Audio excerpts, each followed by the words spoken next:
Hi everyone, Jeremy here from Davinci Studio, and today I'm going to share with you how to recreate that free sample from our Data Pro pack. I'll go into how to make a class element and how you can create those bar infographic inside of Davinci Resolve from scratch. If for whatever reason that's too complicated for you, or you want to have a clean and easy tool to use at the end of that video, you can then just download that sample with the link in the description below.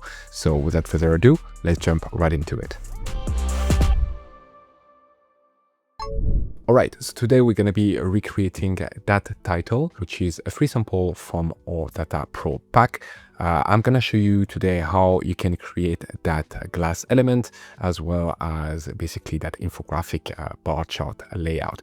If you want to have basically the easy shortcut and use that right away, you can download it in the description below, and you'll basically have a bunch of functionality that I'm not going to show how to build today, because otherwise that's going to be way too long. But you can easily adjust each of the values directly here in the edit page. But if you're curious on what's going on behind a title like this one, and you want to be able to get some of those techniques to create your own stuff, I'll share today with you how you can do that. So first off, I'm going to start by having a clip in my timeline, because we're going to need to have a clip behind it to be able to create that glass effect. Then I'm going to go over to here and take a Fusion composition, and we're going to then go over to Fusion. Inside of Fusion, I'm going to start by bringing here a new background node, and I'm going to link that to my media out.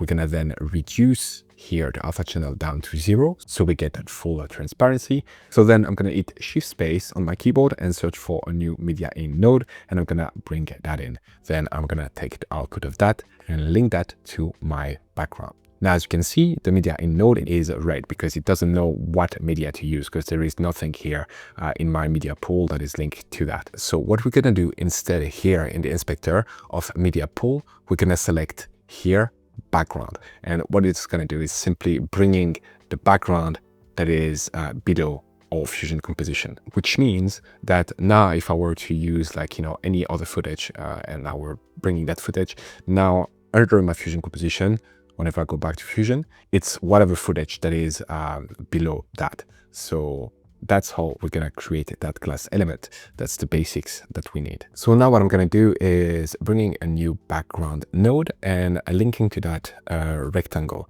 We're going to then drag that into our working area and link it here to the merge. Here in our merge tool, we're then going to switch our operator from over to mask. What that's going to allow us to do is simply here using that contraption as a mask to have our footage inside of it. Now, to create that more glassy element, we're gonna use a blur and a displacement node. So here, first off, I'm gonna go back to that merge right here. I'm gonna hit Shift Space on my keyboard and search for a blur and bring that in. Now it's going to basically blur our footage, so you can then adjust the intensity of that later on. Here I'm just going to do it slightly just so you can notice the difference. And next up, we're going to add a displacement node. So I'm going to select here my blur, hit Shift Space again and search for displace, and I'm going to bring a displace node. So now I'm going to link the output of my rectangle to the green arrow of my displace. And now if we play around with the offset, with the refraction, with the spread, we can start to get interesting results. So what I'm going to do first off is here my rectangle, I want to adjust the corner radius to give it a bit more of a soft edge, so we get a rounded corner on that rectangle. Now the offset here, I'm going to bring it to -1, and then here we're going to play around with the refraction strength, the light power, the light angle, and the spread to get the proper edges that we want for that glass element. So here, as you can see, if I do stuff to the refraction strength, nothing happened. If I do stuff to the spread individually, nothing happened. But the combination of using both is creating an effect. So you're going to need to basically play along with those to create the effect that you want. So here I'm going to go for the maximum refraction strength at 2. Then here for the spread, I'm going to go probably around 2 as well. And now we have that very nice wraparound that gives that glass element style.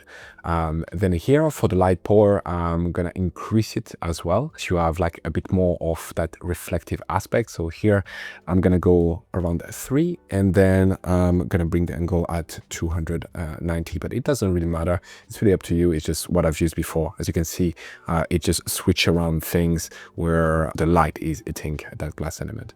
So now we have that glass element, and here in the rectangle, we can basically place that wherever we want on screen, and it will be reflected right here on our edit page. Now I'm just gonna recenter my glass element for now. I'm gonna extend the width a little bit as well as the height, and we're gonna get started into creating the infographic. So that's for our base. Now I'm gonna bring a new background, link that here to my merge tool, and I'm gonna select my new background and add a new rectangle.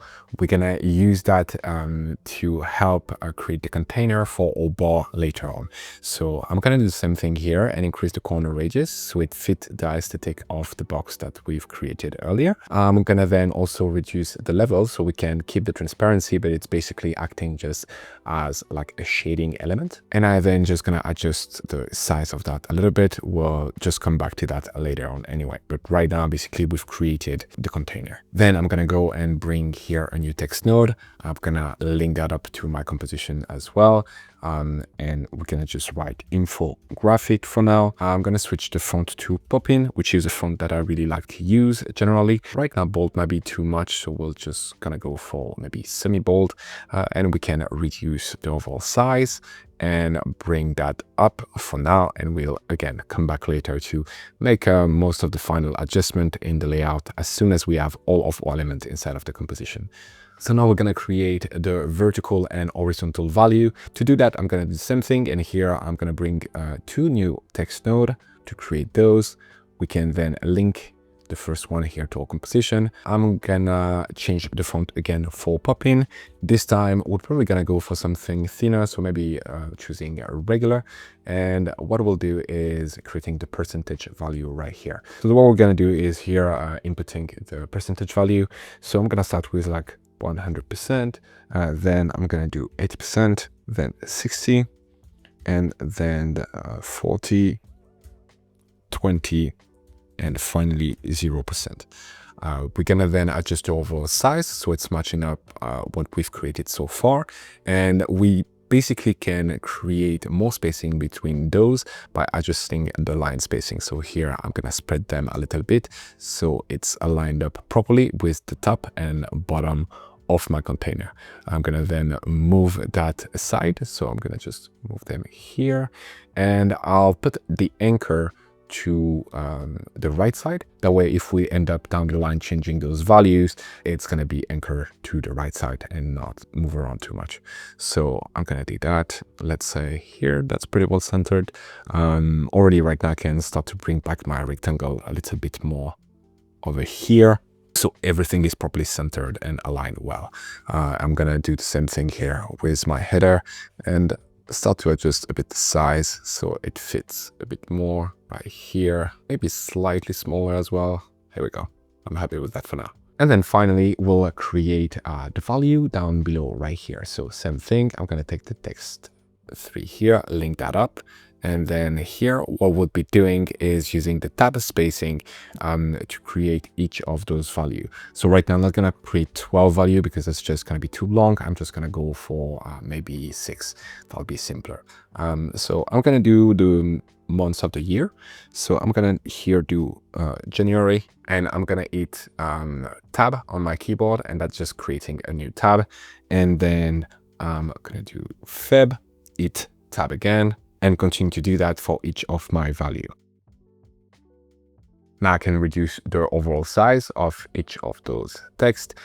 We can then here go to layout and just bring everything to be aligned here with the starting point.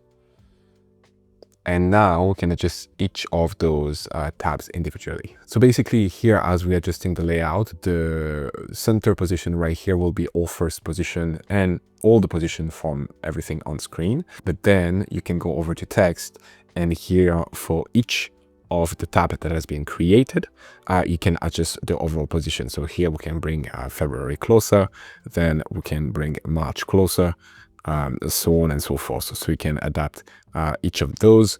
Just try to keep like, a regular like a layout, and then you'll be good to go. So that's pretty much good. Now I'm just gonna maybe shift it a little bit over there to give a bit more gap in between those. And now we've pretty much created the base of our container. So we are almost there. We have our glass element, get all the container created, all the text created. Now let's just do the bars. So for the bars, I'm going to use a paint node. So I'm going to bring a new background. I'm going to link that up here. I'm going to change the color of that background to white. That's going to be the color for all of our bars. If you want to create individual color for each of the bars, you will need to create basically those individually. For this one, we're just going to stack all of them up, just one single background. So right now I'm going to take polygon mask, and I'm going to link that here to the background. And now what I can do is simply clicking here on January to make a first point. Then to make sure that this point is going to be straight, I'm going to hold Shift on my keyboard, and I'm going to click here on the 100% value. Now nothing happens. I need to go over to the border width right here.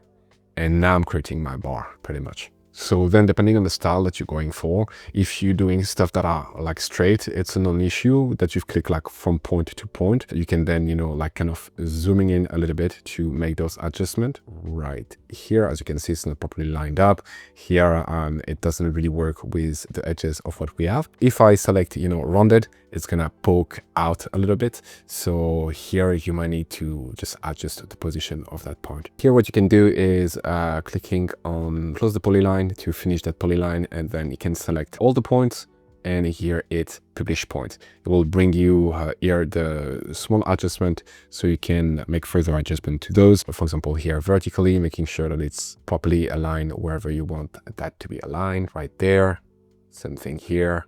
So it's just like within that container. Now we can pretty much start to create the animation for each of the bar. Right now, for convenience, I'm going to basically do the animation on one single bar and then duplicate that. But then you could do it in so many different ways. But right now, I'm just going to do that very simply by going over, let's say, to frame 15. Then I'm going to drop a keyframe here on the position at frame 15. And I'm going to go back to frame 0. And I'm going to bring that all the way down. And then I'm going to do the same thing with the level. I'm going to go to frame, let's say maybe 8. I'm gonna drop a keyframe on the level at 1, and then I'm gonna go to frame 0 and put the level down to 0. And now pretty much we have a simple animation where the bar is just appearing and growing. We can then smooth out those animation by just uploading the spline editor. So here in the spline editor, I can select my polygon, and I'm gonna click zoom to fit. I'm gonna then select all of my point, hit the letter S on my keyboard, then hit the letter T and bring the ease in and ease out. And I could put here the ease in maybe about 85 or so. And now, as you can see, the animation is a lot smoother. Then we can still adjust down the line the value right here. We can use the position right there to basically put it at whatever percentage we want. So here we can put it at 60%. And as you can see, because it's like a different parameter, now we still have the animation and it's not, affected by wherever the position is for the bar. Now that we've done that, basically if we want to create each of those bar, all we have to do is simply copy and pasting that multiple times. And I'm gonna have a new bar right here, and we can then adjust the position of that bar, let's say here in the merge, and move that to the side, align that with February, and then basically continue to do that for each of the bar. Now that we have our final design, I'm just going to do a simple animation for the entire composition. To do that, I'm just going to do a quick transform and opacity animation. So I'm going to hit shift space on my keyboard again. I'm going to bring a new transform node, and then I'm going to hit shift space again, and I'm going to bring a brightness and contrast node. First off, we're going to do something with the overall opacity. So I'm going to go to frame 8, and then here I'm going to hit on the alpha channel. I'm going to put the gain here at 1, and then I'm going to go to frame 0, and I'm going to bring the gain all the way down to 0. That way we just have like a simple fade-in animation. And as well, I'm going to have like a quick zoom in here. I'm going on with the transform. So to do that, I'm going to go to frame 15. Here, put something on the size. at frame 15, and then I'm gonna go down to frame 0, and I'm gonna bring the size down a little bit, maybe around 0.5 or 0.6. And so now we have a simple animation. I'm gonna go again to my spline editor and put something on those keyframes. So here is very messy because we do have like a lot of polygons. So I'm just gonna collapse all of them so it's a bit clearer. And I'm just gonna deactivate all of them. That way I can see what I'm doing. And now we're left only with the transform and the brightness and contrast node. So I'm gonna click zoom to fit. Then here I'm gonna select my points.